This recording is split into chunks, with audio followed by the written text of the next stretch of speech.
तुम्हाला माहिती आहे काय, भारतीय राज्यघटनेतील 5 कलमांमध्ये मतदारसंघ पुनर्रचना म्हणजेच डिलिमिटेशन बद्दल घटनात्मक तरतुदी देण्यात आलेल्या आहेत.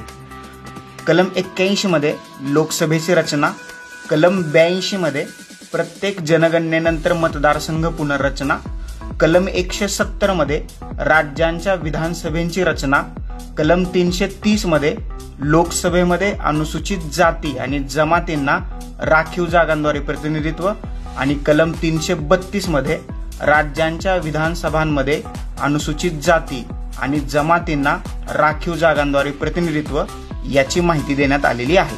आता माझा प्रश्न असा आहे की भारतीय राज्यघटनेच्या कोणत्या भागात भारतातील निवडणूक व्यवस्थेबद्दल माहिती देण्यात आलेली आहे? या प्रश्नाचं उत्तर कमेंट बॉक्समध्ये तुम्ही कमेंट करा.